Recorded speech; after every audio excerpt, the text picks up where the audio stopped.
One night, deep in the Egyptian desert, a government official led a woman into a 3,000-year-old temple in total darkness. No map, no lights, just a single torch he kept for himself. His plan was simple. He would name a room, any room, somewhere inside the massive stone complex, and she would have to take him there. He was certain she would fail, because this woman had never set foot in the temple before in her life. She claimed she didn't need a map. She claimed she remembered the building, not from photographs, not from books, from living inside it 3,000 years ago. She took him to the first room without hesitating, then the second, then the third.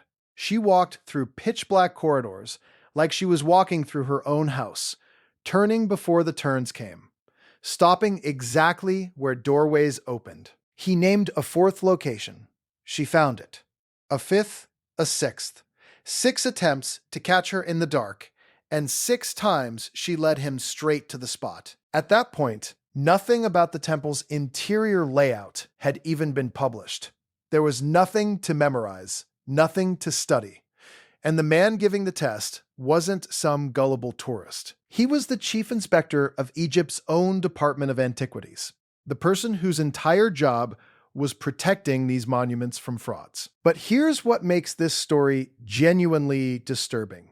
Her knowledge of that temple didn't come from dreams alone. It came from something physical. 70 handwritten pages of ancient Egyptian hieroglyphs, scribbled in the middle of the night by a teenage girl in London, decades earlier, in a trance, in handwriting that wasn't hers. Pages that told the story of who she used to be. A name, a temple, a forbidden affair with a pharaoh, and a death she chose for herself. And when scientists finally tested the claims buried in her memories, when they put radar and shovels against her words, the ground gave up secrets that had been hidden for thousands of years. A lost garden, a hidden tunnel, and a sealed chamber that archaeology wouldn't confirm until 2015, more than 3 decades after she died. This is the story of the woman Egyptologists still call the most convincing case of reincarnation ever documented.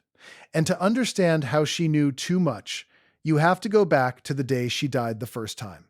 In this life. London, 1907. A 3-year-old girl named Dorothy Eady was playing at home when she fell down a full flight of stairs. She hit her head and was knocked unconscious.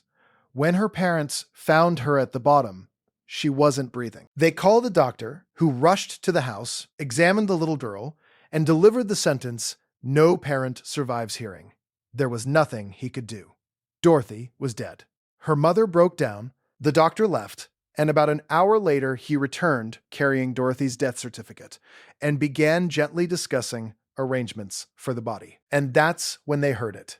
Shuffling, coming from Dorothy's room. They ran upstairs, and there she was, playing on the floor like nothing had happened.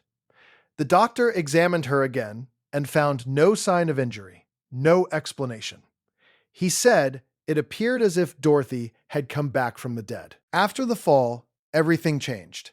Dorothy started having night terrors. Her mother would wake her, and Dorothy would describe the same dream over and over.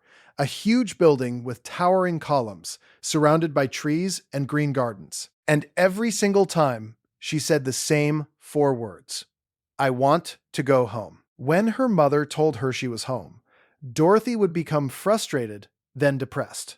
Her parents would find her hiding under the dining room table, pouting. And when they asked what was wrong, it was always the same answer: "I want to go home." When they asked where home was, she couldn't say. She didn't know where it was. She only knew this wasn't it. Then it got stranger. Dorothy, a small English child in Edwardian London, would occasionally start speaking in a heavy foreign accent. An accent no one in her family had. An accent no one could place. It was so unsettling that her parents had trouble finding anyone willing to babysit her. Which is the only reason what happened next happened at all. When Dorothy was 4, her parents planned a day at the British Museum. No sitter would take the strange little girl, so they brought her along. And at first, she behaved exactly like any 4-year-old dragged through a museum. She moped. She dragged her feet.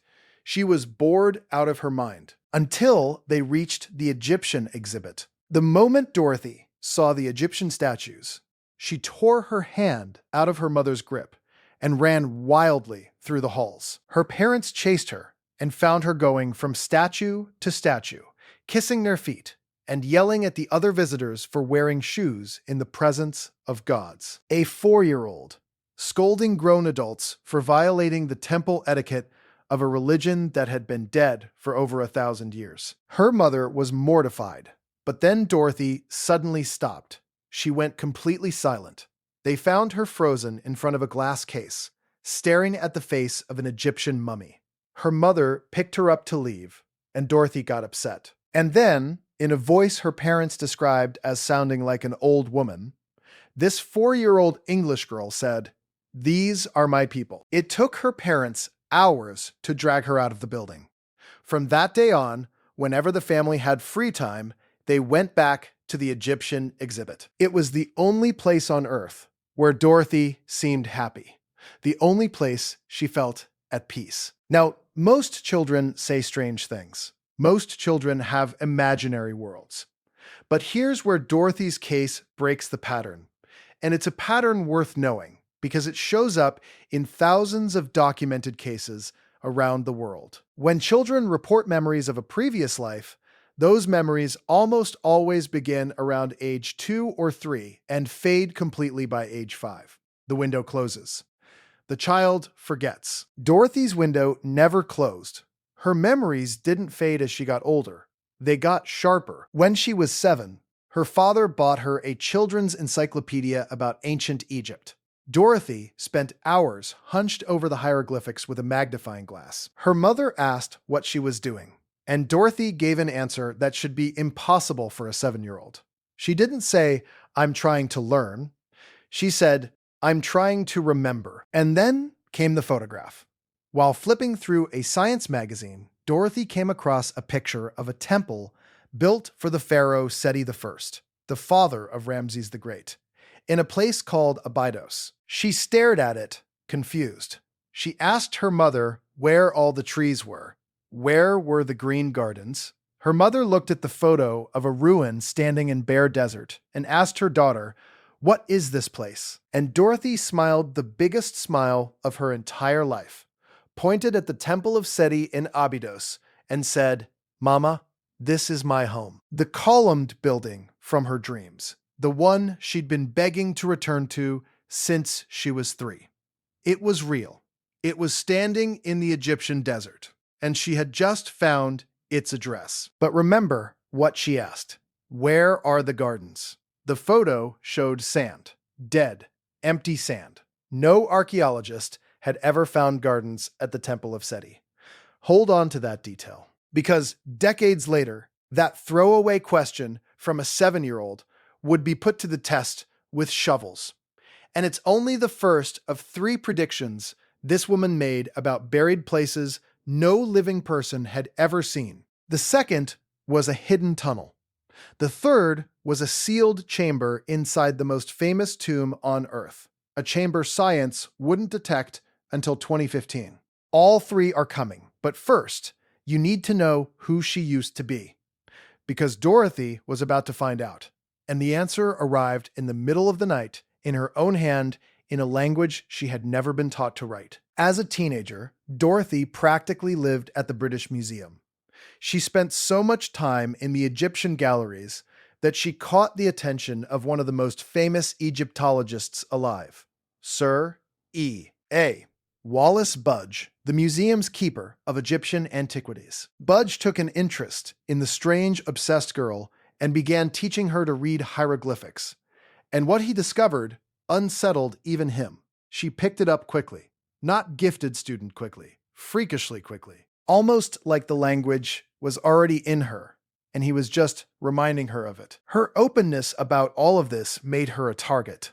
One Sunday afternoon, a priest showed up at the Eady family's door to inform them that Dorothy was no longer welcome at Sunday school. She had refused to sing a hymn that spoke poorly of Egypt. And the final straw came when she argued with her Sunday school teacher that Christianity itself was based on the older religion of Egypt, In the 1920s, from a teenage girl, that was heresy. She was cast out. She didn't care. Then, around age 15, the visitations began. Almost every night, Dorothy would wake in the small hours to the voice of a man who called himself Hor-Ra. He asked her to write down everything he said. She would slip into a trance, neither asleep nor awake, and her hand would move across the page, scribbling line after line of hieroglyphics. When she woke, she had no memory of writing anything. And when she looked at the pages, the handwriting wasn't hers. This went on for a year, night after night, page after page, until she had 70 handwritten pages of ancient Egyptian script. And when she finally pieced together what the pages said, she was reading the story of her own previous life. Her name had been Bentreshyt. She was born in Abydos, the same town as the temple in the photograph, during the reign of Seti I, more than 3,000 years ago. She came from nothing. Her father was a soldier. Her mother sold vegetables. When Bentreshyt was 2 years old, her mother died, and her father, unable to raise a daughter alone, gave her to the temple of Omm Sultan, where she would be raised to become a priestess. At 12 years old, she was given a choice: leave the temple and face the world alone, or take the vows of a consecrated virgin and stay. She took the vows. A few years later, she met the pharaoh himself, Seti I, and what happened between them was absolutely forbidden. They had an affair, and Bentreshyt became pregnant with the pharaoh's child. A consecrated virgin, sworn to the goddess Isis, carrying the king's baby. When she confessed the affair to the high priest, he told her that her sin against Isis was so severe that she would stand trial and would likely be sentenced to death. A trial would mean testimony. Testimony would mean the pharaoh's name dragged into scandal. So, to protect Seti, Bentreshyt never let it reach the courtroom. She took her own life. That was the story sitting in 70 pages of trance writing on a London teenager's desk. A priestess, a pharaoh, a pregnancy, a suicide to protect a king. And suddenly, every strange thing about Dorothy Eady's childhood snapped into place. The dreams of the columned building, the gardens, the old woman's voice saying, "These are my people." The desperate, lifelong ache of, "I want to go home." If you're the kind of person who needs to know how a story like this ends, and whether the evidence actually holds up, subscribe, because cases like this, one, are exactly what this channel digs into every week. Because here's the thing about Dorothy Eady. She didn't treat those 70 pages as the end of the mystery. She treated them as a set of instructions.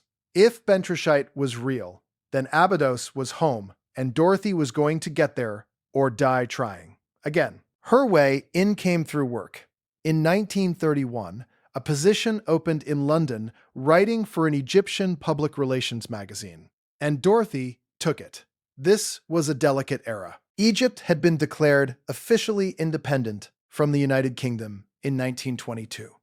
But Britain still had its hands deep in the country's affairs. Dorothy used her new platform to advocate loudly for Egyptian nationalism and full independence, an Englishwoman publicly fighting for Egypt against her own empire. Through the magazine, she began corresponding with a wealthy Egyptian man named Iman Abdal Meguid. In 1933, he proposed. She accepted, and Dorothy Eady finally boarded a ship to Egypt for the first time in her life. The first time in this life. When she stepped off the boat in Cairo, she dropped to her knees and kissed the ground. She wept. And she said the words she'd been saying since she was 3 years old. Except, now they were finally true. I'm home. The marriage didn't survive. Her husband's wealthy family was scandalized by how openly she talked about her past life, and by the uncomfortable fact that this foreign woman seemed more devoted to Egypt than they were. But before the divorce, she gave birth to a son, and she named him Seti. She named her child after the pharaoh from the hieroglyphic pages. Then she changed her own name in the ancient Egyptian style, where a woman was known through her child, to Omm Sety, mother of Seti, the name the world would remember her by. In 1935, Omm Sety was hired by Egypt's Department of Antiquities, the first woman they had ever hired. No degree, no formal training of any kind. And yet, within a few years, she was publishing essays and scholarly articles, translating hieroglyphic documents, and building a reputation as a genuine expert that trained academics came to rely on. The department had hired an eccentric. What they got was one of the sharpest minds in the field, running on a source of knowledge nobody could explain. But she wasn't there for a career. She was there for Abydos. And in 1952, after nearly 2 decades of waiting, a position finally opened in the town where Bentreshyt had lived and died. Omm Sety packed her things and went home. The locals thought she was insane, at least at first. She walked everywhere barefoot. She observed the ancient Egyptian religion, leaving offerings to gods no one had worshipped in 1,500 years. She spent her nights praying and sleeping inside the temples themselves, on stone floors that had been cut when the pyramids were already ancient. And in 1957, the new chief of the Department of Antiquities decided enough was enough. He admitted her understanding of ancient Egyptian culture was uncanny. But he did not believe for 1 second that she had lived in the temple of Seti 3,000 years ago. So he designed the test you heard at the beginning of this story. The temple, the darkness. 6 attempts to trap her. 6 failures. A building whose layout had never been published, navigated blind by a woman who had never been inside it. And that was only the beginning of what she knew. Remember, the 7-year-old asking where the gardens were. Omm Sety never stopped insisting they existed. She described the temple gardens from her dreams, from Bentreshyt's memories. Gardens that appeared in no excavation report because no one had ever found them. She told the archaeologists where to dig.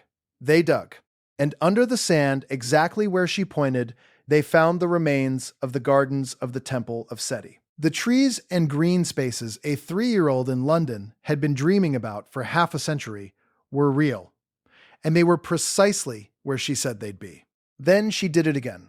She told them that if they dug on the north side of the temple, in one specific spot, they would find a hidden tunnel. Nothing on any map suggested a tunnel. They dug anyway. The tunnel was there. She wasn't guessing. She was remembering. And the Department of Antiquities knew exactly how valuable that was.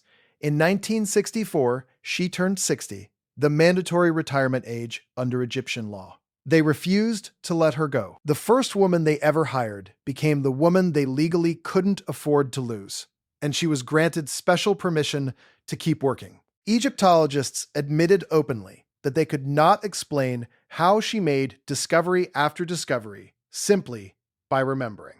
But her biggest claim, the one that should have been impossible to verify, reached far beyond Abydos.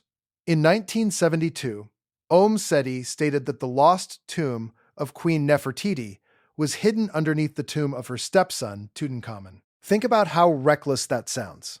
King Tut's tomb was discovered in 1922. By 1972, it had been crawled over, photographed, measured, and studied for 50 years by the best archaeologists on the planet. There was no evidence of any hidden chamber. None. The claim was ignored. Then, in 2015, more than 3 decades after her death, researchers ran modern radar imaging through Tutankhamun's tomb. The scans showed evidence of a concealed chamber, right where she said it would be. And she made one more claim in the same spirit. She said there was a small library hidden underneath one of the paws of the Great Sphinx. For years, that was just another piece of Omm Sety folklore. Then, scans of the Sphinx revealed a cavity beneath it, right in the zone she described. A woman with no equipment, no excavation permits, and no formal education kept pointing at empty sand and sealed stone, and the ground kept proving her right. Here's where it gets strange.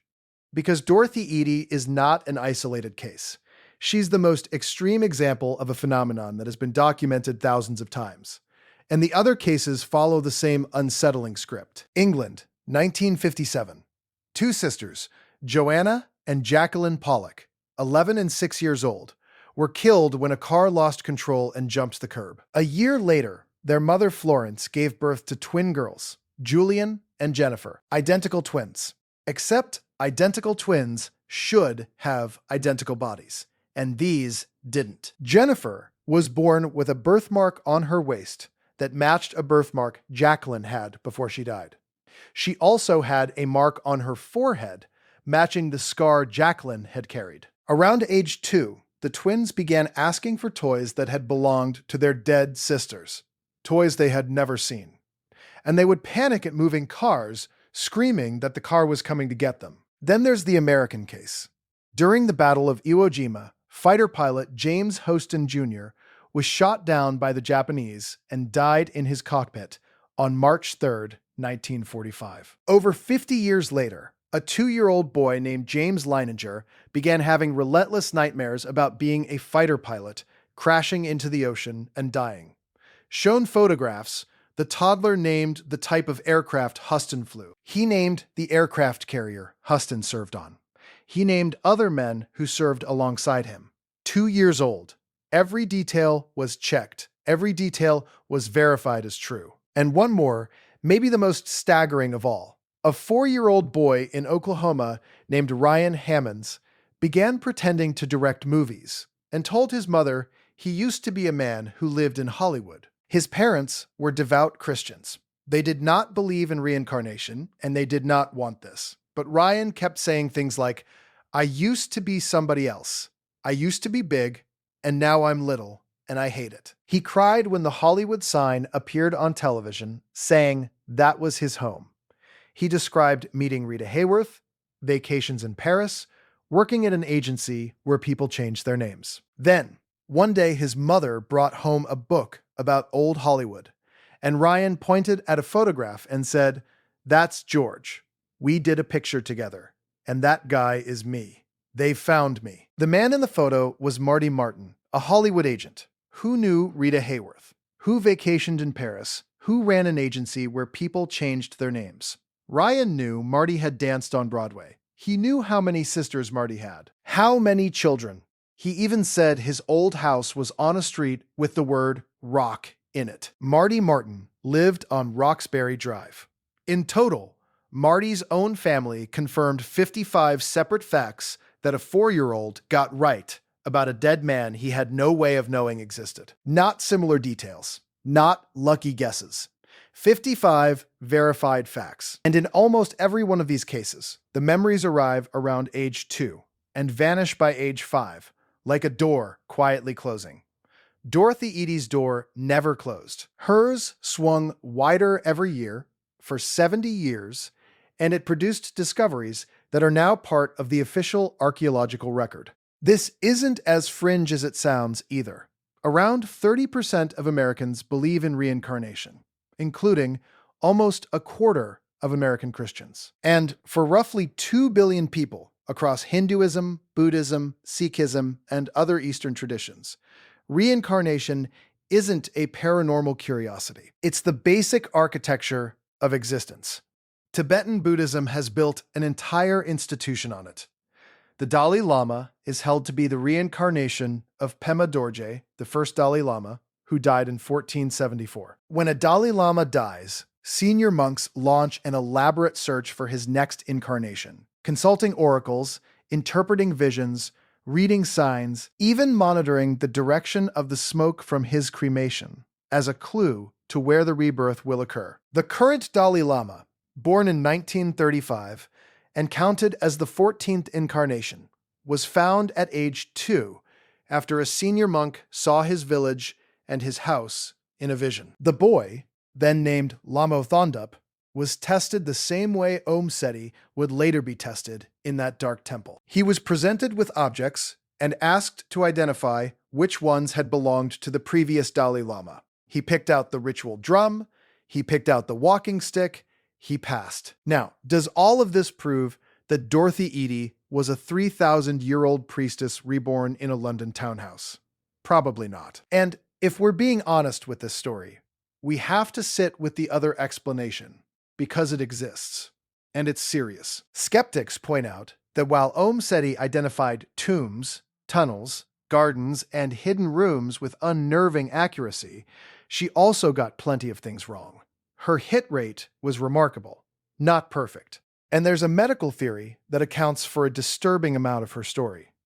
When 3-year-old Dorothy fell down those stairs and hit her head, she may have suffered a brain injury. Head injuries can cause something called foreign accent syndrome, a real, documented condition in which patients suddenly speak with an accent they've never learned. That would explain the strange voice that scared away the babysitters.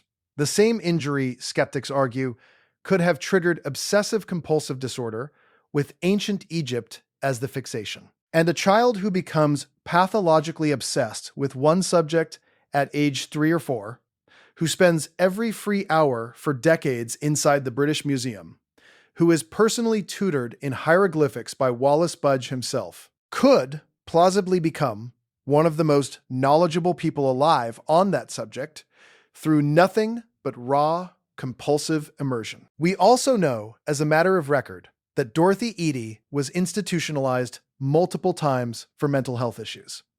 And there's a harder problem underneath all of it. Every story from her early life, the death certificate, the museum outburst, the trance writing, even the famous test in the Dark Temple, comes to us from Dorothy herself. There's no independent evidence those events happened the way she described.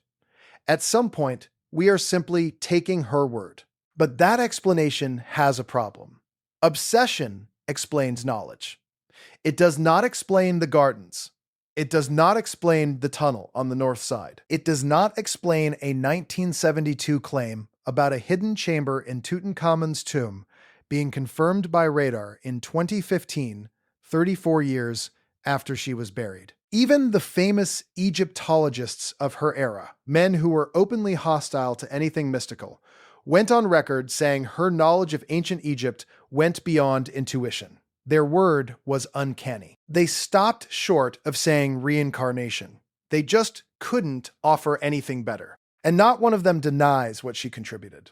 This supposed madwoman is remembered today by a nickname the field itself gave her, the patron saint of Egyptology. So we're left with two possibilities, and both of them should keep you up at night. Either a brain injury can turn a toddler into a scholar, so complete that she outpredicts the entire archaeological establishment, pointing through solid stone at chambers no instrument would detect for decades. Or memory is not what we think it is.